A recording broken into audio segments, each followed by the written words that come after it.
Welcome to this deep dive. And if you are listening to this right now, we know exactly who you are. Oh, yeah, we definitely do. You are likely a high school student with this serious, undeniable passion for aviation, but you aren't just looking for a weekend hobby. Right, and you certainly aren't looking for a standard desk job either. No, not at all. You're looking to design a flight plan for a career as a helicopter pilot. Hmm? And that is exactly what we are going to do today. We are stepping into the roles of your personal aviation career mentors to lay out a comprehensive engagement plan designed specifically for you. It is a fantastic goal, and honestly, deciding to start now while you are still a teenager, it gives you this incredible advantage over people who, wait until their late 20s to figure this out. Absolutely. And to build this blueprint, we have compiled a massive stack of official Federal Aviation Administration documentation. We're talking about the Helicopter Flying Handbook, the Pilot's Handbook of Aeronautical Knowledge, the Remote Pilot Airman Certification Standards, and the FAA's Careers in Aviating Guide. It is a literal mountain of incredibly dense manuals. I mean, it looks like an encyclopedia set. It really does. But, okay, let's unpack this, because hidden inside all that intimidating regulatory jargon is the exact step-by-step blueprint for taking the controls of a helicopter before you even graduate high school. It's all right there in the text. Today, we are going to break down the why, the educational pathway, your immediate first steps as a minor, the financial strategy so you don't bankrupt your family, and, the realities of building a long-term aviation career. And we should absolutely start with the why, the allure of vertical flight. Because the aerodynamic principles of a helicopter are fundamentally different from a traditional fixed-wing airplane. Completely different. Think about an airplane for a second. It requires forward motion. It needs to barrel down a long runway at high speeds just to, force enough air over its wings to generate lift. But a helicopter operates on a completely different paradigm. Right.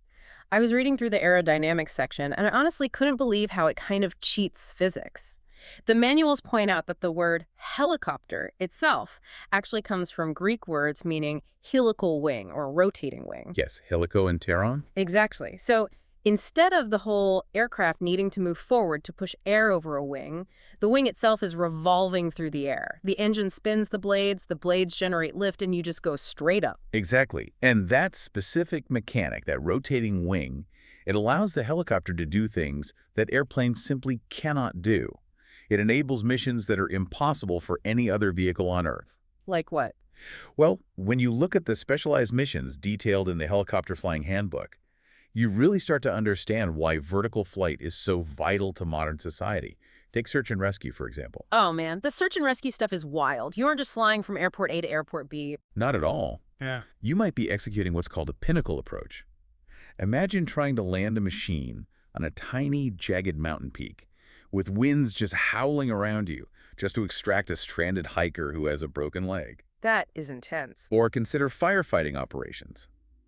Helicopter pilots have to hover low enough over a confined lake, surrounded by towering trees, to dip massive water buckets and then fly that heavy, sloshing load directly into thick smoke. Or the heavy construction operations, the external load missions where they are carrying massive air conditioning units or pieces of infrastructure attached by a line directly under the aircraft's center of gravity. Precision flying at its peak. But for me, the most intense application has to be HEMS, Helicopter Emergency Medical Services, the medevac flights. The HEMS missions are incredibly demanding. You are transporting critically ill or injured patients in low-altitude environments. You might get a call at 2 in the morning to land on a blocked-off interstate highway or on a tiny elevated hospital helipad. Where a plane couldn't even dream of going. Exactly. In those life-or-death scenarios, a fixed-wing airplane wouldn't stand a chance. It cannot land there. A helicopter can. Which brings up a really good point about the sheer difficulty of flying one of these things. I understand how driving a car works. You turn the wheel left, the car goes left, you press the gas, it goes forward. Right. But reading about how you actually control a helicopter, it sounds like trying to balance a beach ball on the tip of a needle while rubbing your stomach and patting your head. What's fascinating here is how these missions fundamentally change the pilot's environment and workload. Operating a helicopter isn't like driving a car, and it certainly isn't like flying a commercial jet on autopilot at 30,000 feet. No autopilot to save you. Right. You are operating continuously in 3 dimensions, and you are using both arms and both legs simultaneously to manipulate flight controls. Let's actually break that down for our listener because it's nuts. Your lift hand is pulling up and down on a lever called the collective, which changes the pitch of all the main rotor blades at the same time to make you go up or down. Correct. And while your left hand is doing that, your right hand is holding the cyclic, which is the stick between your legs. That tilts the entire rotor disc, allowing you to move forward, backward, left, or right. And as if that wasn't enough, your feet are constantly working the anti-torque pedals. Because physics dictates that if the main rotor spins one way, the body of the helicopter wants to spin the opposite way. Newton's third law in action. Yeah, so you are constantly adjusting the tail rotor with your feet just to keep the nose pointed straight. It's a full body workout. It is an intense full-body experience. You are constantly balancing those aerodynamic forces just to stay in a stable hover. And because you are routinely landing in places that aren't paved airports, the manuals point out that you aren't just a pilot. In a helicopter, you suddenly have to take on the roles of a surveyor, an engineer, and a manager. What do you mean by that? Like surveying the landing zone? Precisely. You are looking at an unsurveyed patch of dirt in the middle of nowhere. You have to figure out the wind direction without a windsock. You have to assess the terrain for hazards like hidden power lines or sloping ground. That sounds incredibly stressful. It is. And then, like an engineer, you have to calculate if your specific aircraft, at its current weight and the current air temperature, actually has the performance margins to climb back out of that spot once you land. And I imagine that unique go-anywhere capability comes with some pretty serious risks. It does. It requires a profound respect for the machine. The Helicopter Flying Handbook openly acknowledges that the accident rate for helicopters has historically been about 30% higher than for fixed-wing aircraft. 30%. Yes. Much of this is due to those diverse, low-level, off-airport situations pilots find themselves in. But it is also deeply tied to pilots pushing the aircraft beyond its aerodynamic limits. Right. And you're usually doing this all by yourself. Exactly. This is why mastering Single Pilot Resource Management, or SRM, is critical. You don't have a co-pilot. You are managing the flight controls, the navigation, the radio communication with air traffic control, and the changing weather environment, all by yourself. So what does this all mean? If the accident rate is higher and the machine is this wildly complex to operate, how exactly does a teenager safely learn to fly this thing without bankrupting their parents? Where do you even start? That is the million-dollar question, and it brings us to the educational pathway. When you start looking at civilian flight schools in your area, you're going to immediately run into an alphabet soup of FAA jargon. Oh, the FAA loves their acronyms. They do. Specifically, you'll see schools advertising as either 14 CFR Part 141 or Part 61. It sounds like tax code, but it is actually just the two different sets of regulations the FAA uses to govern flight schools. And you also might hear about military routes, like the Army Street to Seat or Warrant Officer Program. But for a teenager looking at local schools today, the civilian Part 141 and Part 61 distinctions are key. Okay, let's translate that into plain English. Let's start with Part 141. What is a Part 141 school? Think of a Part 141 approved school, like a highly structured college prep course. These are FAA-certificated pilot schools. They are required to have strict, approved training course outlines. The FAA monitors them closely, meaning they have very specific, rigid requirements for their instructors, their equipment, and their facilities. Everything is strictly scheduled and standardized. And because it's so structured, the FAA actually rewards you, right? I read that they allow you to meet the certification experience requirements with slightly fewer flight hours. So for a private pilot certificate in a helicopter, a Part 141 school requires a minimum of 35 hours of flight time. That's right. But then you have Part 61 flying schools, which offer a completely different approach. Part 61 is much more flexible. Like hiring a private tutor instead of going to a formal academy. Exactly. Under Part 61, you can hire an independent certified flight instructor, a CFI, and tailor the instruction to your own busy high school schedule. You might fly once a week or 3 times a week, depending on your homework and extracurriculars. That sounds way better for a student. It can be. You don't have to follow a rigid step-by-step FAA-approved syllabus, but the trade-off is that the minimum flight time requirement goes up to 40 hours for a private certificate. But 40 hours is just the legal minimum. I imagine most people take longer than that. And if you go the Part 61 route, couldn't that flexibility actually hurt you if you aren't careful? It absolutely can. While Part 61 offers flexibility, it can cost you significantly more time and money. The FAA manual strongly emphasized that if you choose the Part 61 route, you must ensure your CFI has a well-documented training syllabus of their own. Otherwise, you're just wandering around the sky. Right. Without highly organized lessons, you risk repetitious training. You end up flying around, paying hundreds of dollars an hour without actually advancing toward your test standards. That puts a massive amount of weight on choosing the right flight instructor. A good instructor is supposed to be a mentor, an advisor, and a guide, not just an evaluator sitting next to you with a clipboard. They're the ones diagnosing your learning difficulties and helping you overcome them. Yes, the Pilot's Handbook of Aeronautical Knowledge is incredibly clear on this point. If you and your instructor aren't compatible, or if they aren't training in a way that aligns with your learning style, you need to find a new one. Don't be afraid to speak up. You're the paying customer. Exactly. This foundational training dictates your entire safety culture for the rest of your flying career. Yeah.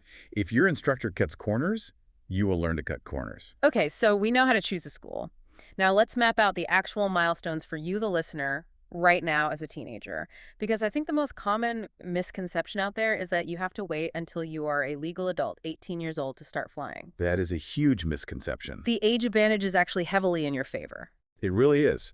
According to the federal regulations, you only need to be 16 years old to obtain an FAA student pilot certificate for a rotorcraft.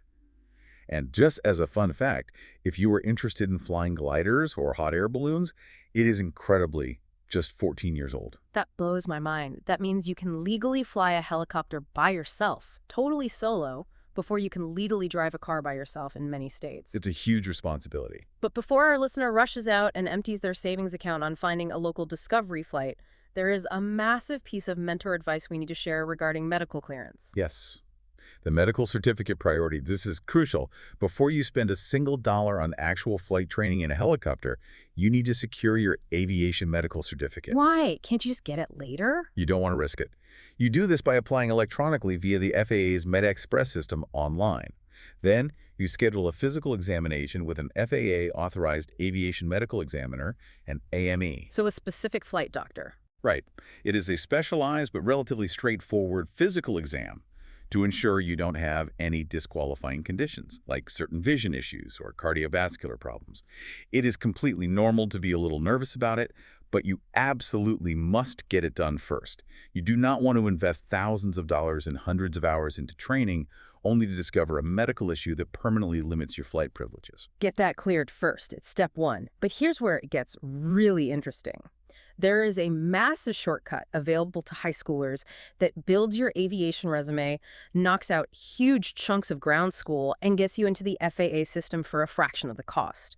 At age 16, you are also eligible to apply for a remote pilot certificate under Part 107. For those who might not know, Part 107 is the commercial license for flying small unmanned aircraft systems.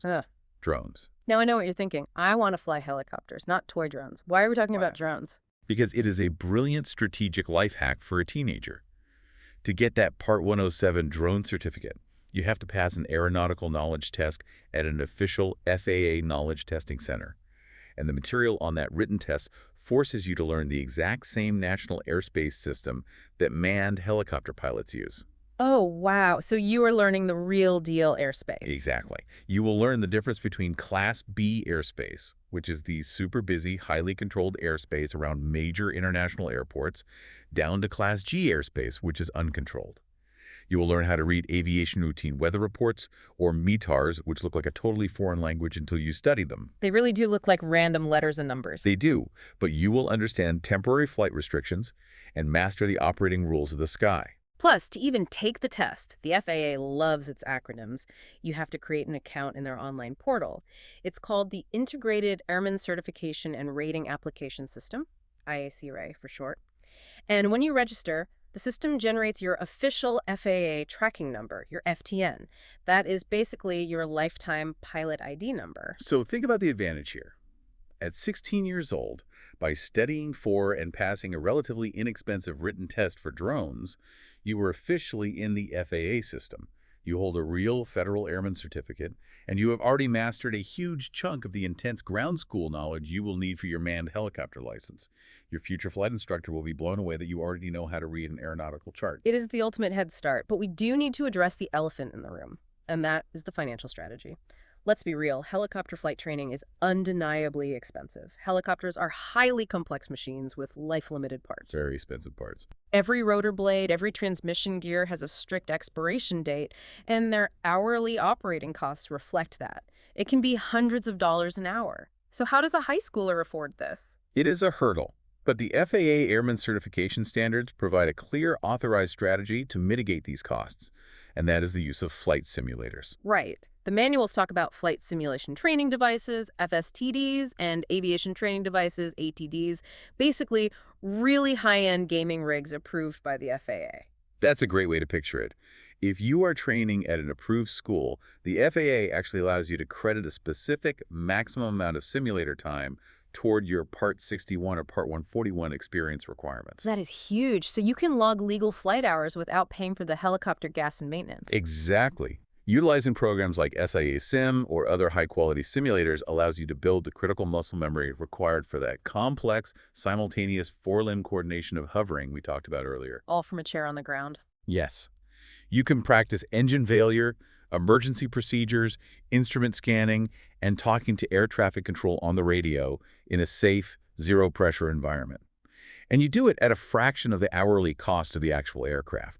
You are essentially preloading your brain and your body.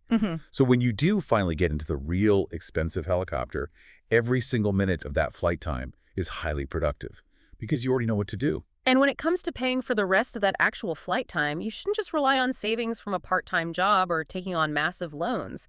The FAA's Aviation and Space Education Program explicitly points to resources for grants and scholarships. This is such an underutilized resource. It is. The vertical flight community is incredibly tight-knit, and they actively want to support the next generation. There are rotor-specific organizations out there, like the Whirly Girls for Female Aviators or the Vertical Flight Foundation, that have millions of dollars set aside specifically to help aspiring aviators cover the costs of their training. You just have to put in the work to apply for them. You will definitely need that support because of what the industry calls the hour requirement reality.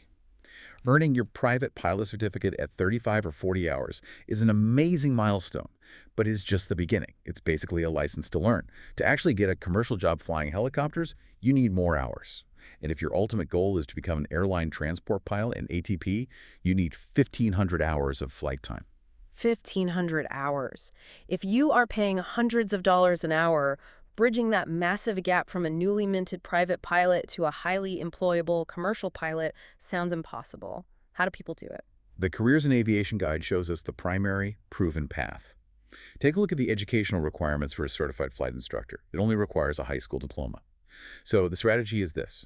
You get your commercial certificate around 150 hours, you get your flight instructor rating, and then you get a job at a flight school teaching new students how to fly. Oh, I see. You flip the script. Instead of paying to fly, you are finally getting paid to fly. Exactly. Every single hour you spend in the cockpit teaching a new student is an hour legally added to your own logbook. You get paid to build your experience, bridging that gap and pushing you steadily toward those highly competitive corporate, agricultural, or EMS helicopter roles. If we connect this to the bigger picture, surviving that hour-building phase, teaching students, and moving into a long, successful career requires way more than just good physical stick and rudder skills. It absolutely does. It requires an absolute mastery of aeronautical decision-making, or ADM.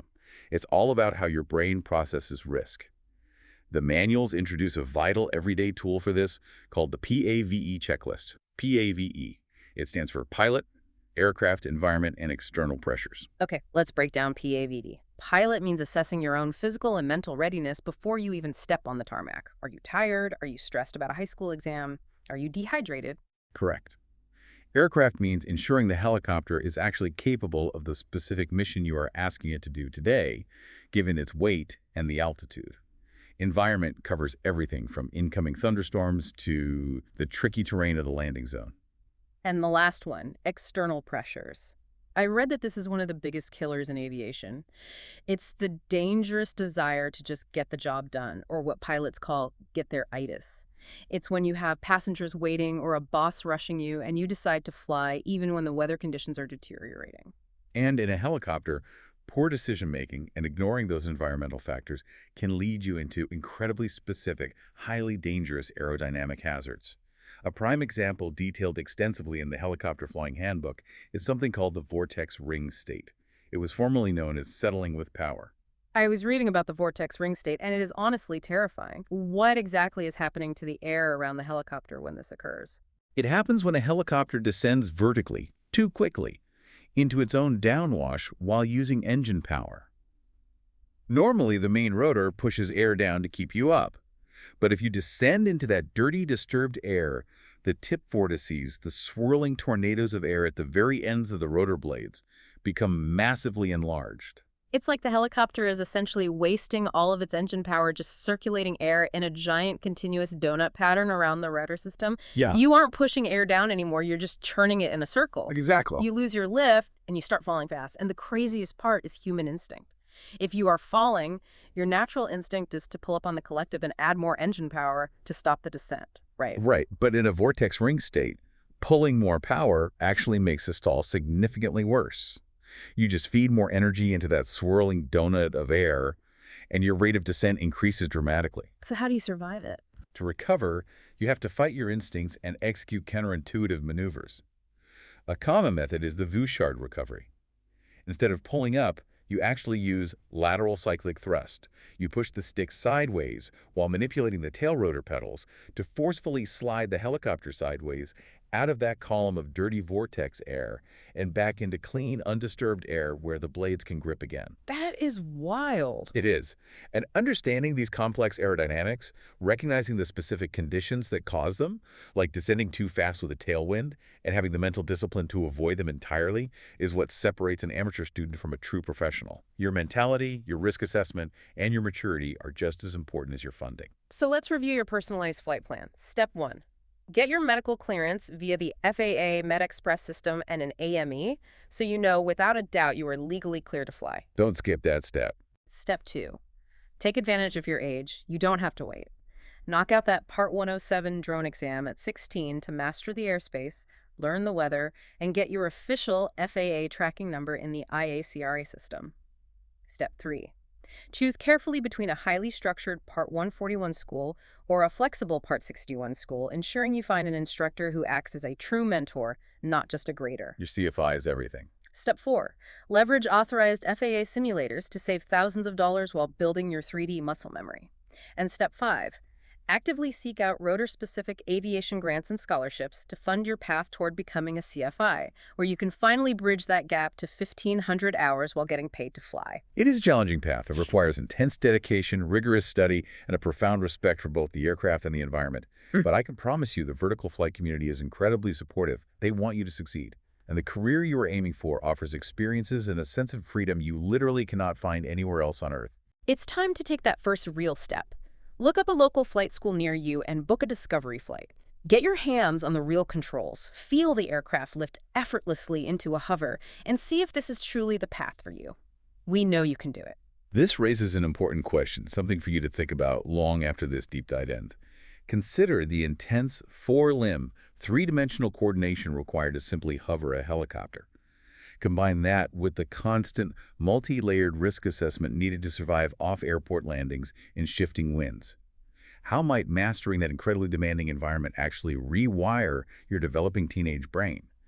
It is very likely that the discipline, the rapid problem-solving, and the spatial awareness you build in that cockpit will fundamentally change the way you analyze risk, process complex information, and make critical decisions in every other aspect of your life.